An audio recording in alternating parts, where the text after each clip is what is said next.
একটি বাচ্চার দাঁতে কি ধরনের সমস্যা হয় এবং সেই সমস্যাগুলো থেকে কিভাবে আপনি আপনার বাচ্চাকে প্রিভেন্ট করবেন, বা অর্থাৎ আমরা প্রিভেনশন পার্টটাকে নিয়ে আলোচনা করব। হ্যালো, আমি ডক্টর প্রদীপ রয়, ডেন্টাল সার্জন, বিডিএস, WBUHS।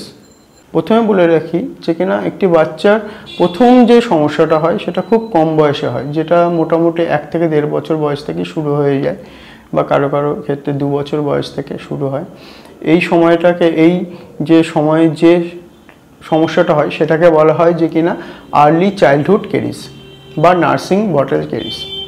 এই সময় কি হয়, যে বাচ্চা কিন্তু দুধ খায়, হ্যাঁ, এবং এই সময় বাচ্চারা কিন্তু সহজে মায়ের দুধ ত্যাগ করতে চায় না, এবং বেশিরভাগ ক্ষেত্রে দেখা যায় যে কিনা বাচ্চা মায়ের দুধ মুখে নিয়ে ঘুমিয়ে পড়ে, বা বোতলে করে যখন সে দুধ খাচ্ছে সেই দুধটাকে খেতে খেতে ঘুমিয়ে পড়ে।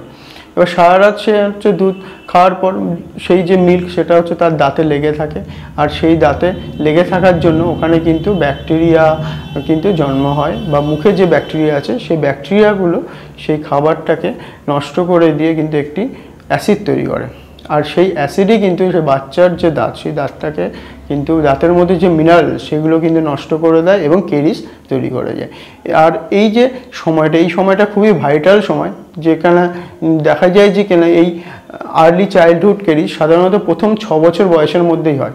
আর এই সময় যে বাচ্চাদের যে ক্যারিজ হয়, এই ক্যারিজ যদি হয়, সেই ক্যারিজটা কিন্তু খুবই কষ্টকর বাচ্চার জন্য, এবং মা বাবার জন্য সেটা মেনে নেওয়াও খুব কষ্টকর, কারণ এই সময় যদি তার ক্যারিজটা অনেক ডিপ হয় তখন কিন্তু ব্যথা হয় দাঁতের, বাচ্চা সারা রাত ঘুমাতে পারে না, মা বাবারও সমস্যা হয়, এবং তারা আমাদের কাছে নিয়ে আসে। বেশিরভাগ ক্ষেত্রে দেখা যায় কিনা তাদের যেহেতু বয়সটা কম থাকে তখন কিন্তু আমরা ট্রিটমেন্ট চাইলেও ট্রিটমেন্ট করতে পারি না, বা বাচ্চারা ট্রিটমেন্ট করতে দেয় না, তারা কোঅপারেট করতে পারে না, বা বুঝতে চায় না, বা বোঝে না, এই কারণে। তাই এই সময়টাই কিন্তু আপনাদেরকে খুব বেশি খেয়াল রাখতে হবে, যত্ন নিতে হবে বাচ্চার দাঁত কিভাবে ভালো থাকে। এবার বাচ্চার দাঁত এই সময় তখনই ভালো থাকবে যত তাড়াতাড়ি সম্ভব আপনাকে চেষ্টা করতে হবে যে বাচ্চাকে রাত্রেবেলা দুধ খাওয়ানো থেকে বন্ধ করার এই অভ্যেসটা শুরু করতে হবে, এবং সেটা হচ্ছে বোতলে করে দুধ খাওয়া বন্ধ করতে হবে, বা ব্রেস্ট ফিডিং যদি যে সমস্ত বাচ্চারা করে সেটাকেও বন্ধ করার চেষ্টা করতে হবে, যদিও বাচ্চারা চাইবে না।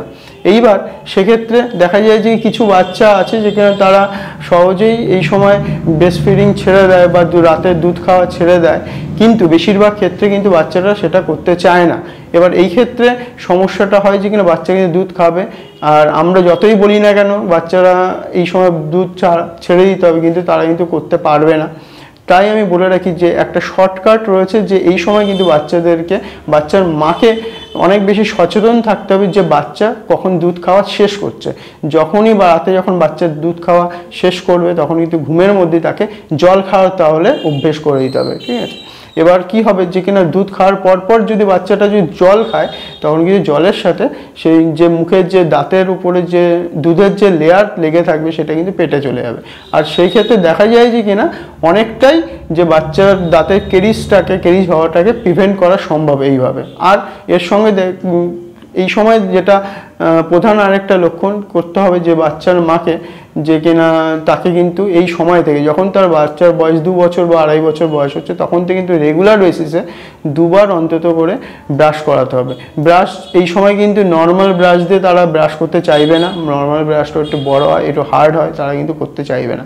তাহলে কি করতে হবে, যে আপনাকে আপনার বাচ্চার দাঁত ব্রাশ করার জন্য কিন্তু এক রকমের ফিঙ্গার ব্রাশ পাওয়া যায়, যেটা বিভিন্ন মেডিসিন শপে কিন্তু পাওয়াই যায়, সেখানে একটু খোঁজ করে সেই ব্রাশ কিন্তু ব্যবহার করতে হবে। হ্যাঁ, এই সময় কিন্তু কোনো রকম কোনো পেস্ট দেওয়ার প্রয়োজন নেই, জাস্ট জল দিয়ে একটু ভিজিয়ে নিয়ে কিন্তু আপনার বাচ্চাকে রোজ 2 বার করে কিন্তু ব্রাশ করাতে হবে। মোটামুটি বাচ্চার বয়স যখন মোটামুটি 2.5 থেকে 3 বছর বয়স হবে তত অবধি।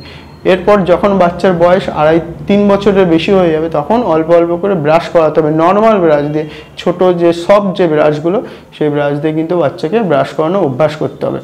যে কিনা এই ক্ষেত্রে কিন্তু বাচ্চা ব্রাশ করতে চাইবে না বা পারবেও না, তখন এই ক্ষেত্রেও কিন্তু আপনাকেই কিন্তু ব্রাশ করিয়ে দিতে হবে।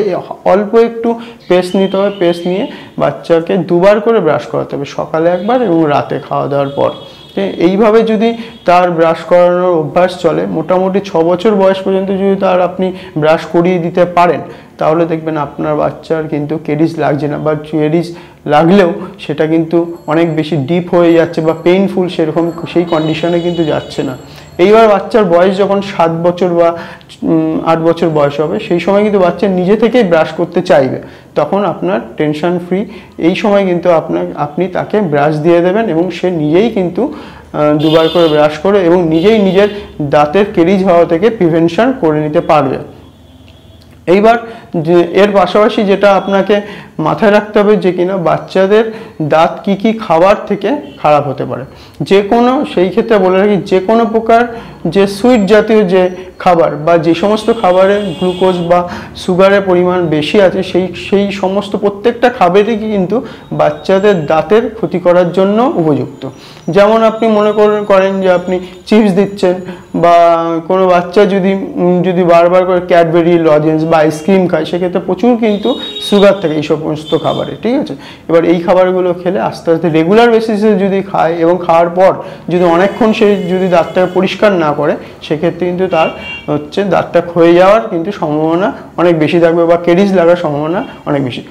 অনেকে আছে যে কিনা বাচ্চাকে জুস খাওয়ায়, হ্যাঁ, সেটা যে কোনো প্রকার জুস হতে পারে, যে আমাদের বাজারে যে প্রসেস যে জুস, সেগুলো, যেমন নাম নিতে আমি চাইছি না, আপনারা বুঝতে পারছেন, ঠিক আছে।